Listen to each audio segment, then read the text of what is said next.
দোকানে খেয়ে টাকা মেরে দিলে পরবর্তীতে সেই টাকা ফেরত দিতে হবে কিনা? দোকানে খেয়ে যদি টাকা মেরে দেন সেই টাকা আর ফেরত দিতে হবে না যদি দোকানদার আপনার বাবা হন। বাপের দোকান হলে সেটা আর ফেরত দেওয়া লাগবে না। প্রশ্নটা যেহেতু এমন স্টাইলে করেছেন যে দোকানদারের খেয়ে মেরে দিলে আর টাকা দিতে হবে কিনা, আবদারটা মামুর বাড়ির টাইপের হয়ে গেল। এই জন্য উত্তরটাও সেরকম দিলাম যে দোকানটা যদি বাপের হয় আর আপনি ক্ষুধার্ত ছেলে হন, তাহলে বাপের সম্পদ থেকে ছোট ছেলে হলে খেতে পারবেন। আবার যদি তাগড়া বড় বালের ছেলে হয়ে যান, তাহলে সেখানেও আপনাকে সেই টাকা দিতে হবে, মেরে খেতে পারবেন না। আমরা এতক্ষণ মানুষের হক সম্পর্কে আপনাদেরকে সতর্ক করার চেষ্টা করছিলাম কোরআন হাদিসের আলোকে। ভাইরা আমার, আমল অনেক বেশি করার দরকার নেই, অনেক বেশি ওয়াজ না শুনলেও চলবে, অনেক বেশি নফল আমল না করলেও চলবে, মানুষের হক মারবেন না কোনোদিন।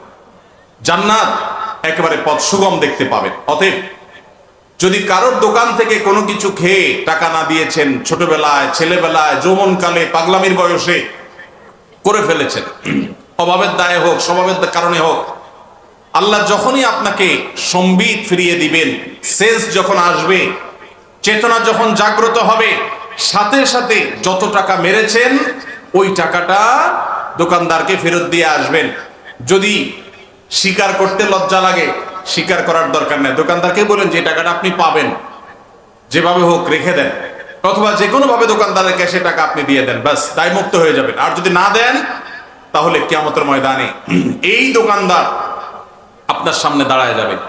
বহুত হজ করছেন, ওমরা করছেন, ওয়াজ শুনছেন, তাসবিহ তেলাওয়াত করছেন, মোছে তাও দিয়া যখন জান্নাতে যাওয়ার জন্য রেডি হবেন, সামনে এসে দাঁড়াবে এই দোকানদার। ও যে চা বিস্কুট খেয়ে চলে গেছে, দাও নাই। এলাকার রাজনৈতিক নেতা ছিলা, খাইতে খাইতে সব বাকিতে লিখে রাখো, লিখে রাখো, লিখে রাখো বলতে বলতে খাতার পরে খাতা ভরাইছো, দেওয়ার নামগন্ধ ছিল না। নেতাকে তখন কিয়ামতের ময়দানে ঠিকই দাঁড় করানো হবে। এই নেতা বুড়ো বয়সে হাজী সাহেব হয়ে গেছে, মসজিদ কমিটির সভাপতি সেক্রেটারি হয়ে গেছে, অনেক বেশি আমলদার হুজুর হয়ে গেছে, হজ উমরা ইতিকাফ বাইতুল্লাহ গিয়া নিয়মিত করে, দাড়ি শুভ্র সাদা হয়ে গেছে, কানতে কানতে দোয়া চোখের পানি ফেলে ভাষায় ভরা ফেলে, 2 পয়সার কোনো লাভ নাই। সমস্ত উলামায়ে কেরাম একমত, বান্দার হক যদি সে নষ্ট করে থাকে, কিয়ামতের ময়দানে তাকে জবাবদিহি করতে হবে।